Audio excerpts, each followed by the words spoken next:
Ayan mga bossing, good morning sa ating lahat. So ayan, may gagawin ulit tayo dito kay Black Mamba natin, syempre sa Griffin 180 natin. Shoutout muna natin lahat ng mga Griffin, Falcon, Samurai owners natin dyan, as sa lahat ng mga club groups or group chapter heads and members ng Griffin 180 nationwide. So ayan mga kaliway, meron tayong i-unbox dito ng parcel. Actually, ano to hindi ko na sana to i-vlog. May nagre-request, bossing, burn time, sa PM. Paano ho ba magdagdag ng kulan? Sa radiator ba? O meron pang iba? Sa mga baguhan, para sa inyo to, pero sa mga legendary na, may mga alam na, skip nyo na tong video, huwag nyo nang panoorin. So, sa kadalasan mga ka-DIY, dito tayo nagre-refill. Kailangan bago mo gamitin yung motor mo, o kahit na anong motor yan, hindi lang Griffin, basta mayroong radiator, water cooled hindi yung liquid cooled, hindi yung oil cooler. Okay? Buksan mo lang to, push mo ng konti, pababa. Tapos buksan mo, ikutin mo lang tong takip o rod cap na tinatawag. Tignan mo, no? Ayan, so sa atin, kulay green. Okay? Ngayon, pag binuksan mo to, bagong kuha mo, galing kasa, nakita mo kung ano yung kulay, kunwari pink, blue, green. Yun lang din po ang ihahalo mo na itatap or idadagdag. So ito, green yung idadagdag natin. Okay? Kasi may bawat kulay ng kulan ay may kanya-kanyang specification kung para saan na sasakyan. Sa 4 wheels, ang kulay green ay pang Honda. Ang kulay blue ay pwede sa Mitsubishi. Ang kulay pink ay para sa Toyota. Okay? So, iba't ibang kulay ng kulan para sa iba't ibang maker or manufacturer or brand ng sasakyan. Mapamotor man yan or 4 wheels. So, ito, green yung ilalagay natin. Yan, disclaimer ko lang po, hindi po tayo sponsor ng ultra coolant na to. Ang gamit talaga natin ay Bosch, Bic, pang iba. Pero ito kasi yung available, kaya yun yung itatry natin kasi made in Thailand po ito mga ka-DIY. Ayan, Thailand po ito. Magandang klase din po ito at mura lang. So nakalagay dito, temperature regulation. Tapos prevents overheating, corrosion prevention, freezing protection. So ito kahit hindi mo gamitin ng matagal, ayon sa claim nila dito, hindi po siya mag-freeze. Yung minsan nagiging putik sa katagalan na hindi mo ginagamit. Anti-corrosion po kasi ito. Wag po kayo maglalagay ng top up water o yung tubig na galing sa puso o sa gripo. Kung wala kayo nito, kung naubusan kayo, wala kayong kulat na nabili, pwede mineral water, yung Wilkins, mas maganda. Okay? Para mas less acid. So dito naman, pagka natapak mo na to, buksan mo dito mga ka-DIY, dito sa lagayan mo ng patungan mo ng paa. Yan. Tanggalin mo to dahan-dahan para hindi maputol tong musing. Ito, musing Kandat Pangasinan. Tapos buksan mo to. Ayan. Ito po yung reservoir o reservoir. Dito po nilalagay itong kulat na pang top up mo.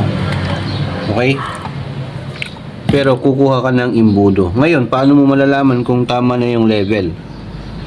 Kailangan mong buksan ito. Pero dito sa akin, makikita ko kasi may level yan. Pero para makasure kayo, buksan nyo lang ito mga ka-DIY. May mga tornilyo yan. Tatanggalin natin, tapos ibabalik din natin mamaya. Yan, tinanggal na po natin yung mga screw dito sa silong. Tanggalin pa natin itong isa dito. Kasi hindi rin pwedeng mag-overspill ito. Dapat yung sakto lang. Yan. Makikita nyo na. Nandito sa silong. Dapat kasi nakaangat. Yan o. So kung ano yung kulay nito, yun din ang i-refill nyo. Kaya kasi hindi pwedeng paghaluin yung iba't ibang kulay. So ito kasi ubos na. Matagal ko nang hindi nalagyan, so i-refill natin. So yan mga ka-DIY, pag gagamit kayo ng imbudo, dapat make sure na malinis at walang mga buhangin, alikabok para hindi siya sumama. Tapos yung upper label nito, hindi nyo masyadong makita dito, pero dito na lang. Basta huwag masyadong umaapaw dyan sa may leg nya. Okay? Kasi dapat meron siyang allowance or gap para makahinga naman. Kasi pag overspill mo yan, pagka ito na umikot na yung circulation ng radiator dun sa makina, ibubuhos din niya dan yung sobra eh. Yung mainit pupunta dyan. Tapos pag lalamig na dito, ibabalik naman niya dito. Okay? Bilyado po talaga to, dapat pagkukunin nyo. Tapos ang mga radiator, coolant, i-check nyo bago nyo kunin. Dapat meron siyang nakalagay na manufacturing date at expiration date.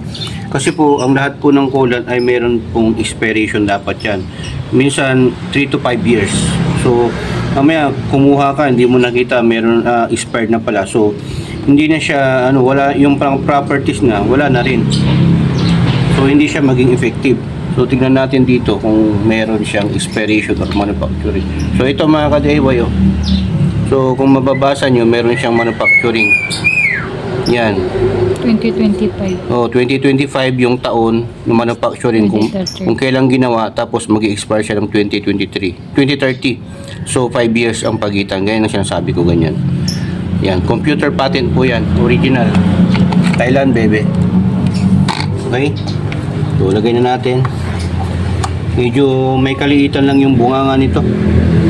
Kaya pag maglalagay kayo nito, dahan-dahan lang. Yan. So, naka-proper seal po yan. Para hindi bumuhos. Tapos pagka maglalagay kayo nito, dapat patagilid. Hindi ganyan, ganito. Para hindi mabuhos. May technique yan eh. Yan. Fluorescent to. Fluorescent green. Ganda ng kulay. Tapos, siyempre, check natin kung puno na. So, yan, tama lang po yan na ganyan. Pagka kulang pa rin, dagdagan nyo lang paunti-unti. Tapos yugyugin ulit. Tapos yugyugin ulit. Oo.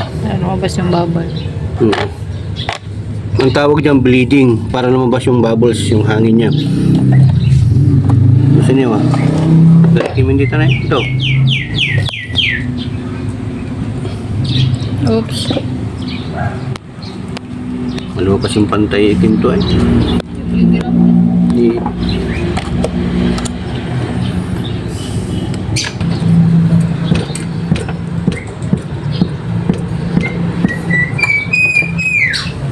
Yan, kulang pa rin. Bigyan pa natin ng unti. Ang maganda kasi dito pagka maglalagay kayo, dapat nasa flat surface. Medyo tabingi kasi itong pinangganuhan natin mga ka-DIY. Tapos ang gawin nyo na lang, ipatabingi nyo. Ayan, slant nyo. Ayan, no?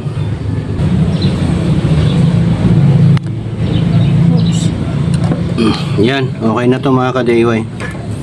So, ganyan lang dapat kadami. Yan, ganyan lang kadami. Ano ko lang. Yun, no? Yan. So, pagka nandyan na siya, kikita mo na dyan sa may bungad, okay na yan. Huwag nyo na masyadong punuin.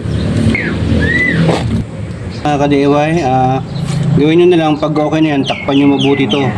Kasi hindi pwedeng nakabukas to para hindi rin pasukan ng dumi. Okay? Iano nyo mabuti yan.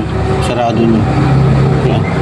Tapos ito, pwede ka rin mag-top up dito. Pero dito, okay pa to eh. Puno pa to. Yan. Tapos, so according dito sa manual ng Griffin mga ka-DIY, feeds 26, number 30, 29, coolant. So, every 1,000 kilometer, yan yung legend niya ay yung marking. Ibig sabihin, inspection, cleaning, and adjustment. So, kailangan mong i-check. Kailangan mong mag-top up, ganun. Tapos, sunod na naman ay every 3,000 kilometer. Ganun ulit. Check mo, top up, ganun. Tapos, sa 12,000 kilometer, doon ka lang magre-replace. Kasi R yung legend niya. R is replacement. Okay? So, ganun. Replacement, ibig sabihin, ipa-flashing mo yan. Pero, tsaka na lang tayo gagawa noon kasi hindi pa natin na-reach yung 12,000. Tuturo ko sa inyo kung paano mag-refill dito sa radiator mismo. Kasi, hindi lang po yan basta-basta maglalagay ka, magre-refill ka o magpapalit ka. Kailangan may proper bleeding po dyan para mapalabas po natin yung air package na kung saan yung air package na yun, pag hindi mo napalabas, magkukos po dyan ng overheating. Kasi kailangan po kasi na mapalabas natin yung pressure, yung air package na yun, yung Kaya may proper bleeding po talaga tayo. Kailangan mo na paandarin yan na nakabukas to para na sa ganun lumabas yung bubbles dito. Kasi kumbaga sa tiyan ng tao, sobrang hangin yun, makakabag ka, di ba? So ganun po yung mga ka-DIY, pero dito sa makina, magkakaroon po yan ng problema. Kasi maghahanap ng lalabasan yung hangin. Okay? So yan, pagtapos na yan, sarado mo na rin to. Ayan. Punasan nyo na rin to mga ka-DIY pagka nabuksan nyo to na pagka madumi, punasan nyo na rin. Tapos ibalik nyo lang to. Ayan. Dito sa silong. Ganyan lang naman yan. Balik mo yung tornilyo, di okay na, di ba? So, gano'n lang po. Sundan nyo lang po yung process ng pinagawa natin kung paano mag-top up o mag-refill dito sa Griffin 180 natin ng coolant at kung anong ilalagay na kulay ng coolant. Pag sa brand, decision nyo na yan. Pero ito, kung gusto nyo to, mura lang to, yung link ilagay ko na lang sa description below sa YouTube channel natin at link sa Comsec ng Facebook page natin, okay? So, kung nagustuhan nyo itong video, share nyo to para makatulong sa iba. At syempre, like, subscribe, and follow at comment na lang kayo mga ka-DIY. So, ayan. Hoping naman natutunan po kayo sa vlog content natin sa ngayon. Dahil dito sa SPT, sharing is caring. Ingat na po kayo sa pag-DIY. Dahil dito sa SPT, dalawa lang pamilya ng DIY.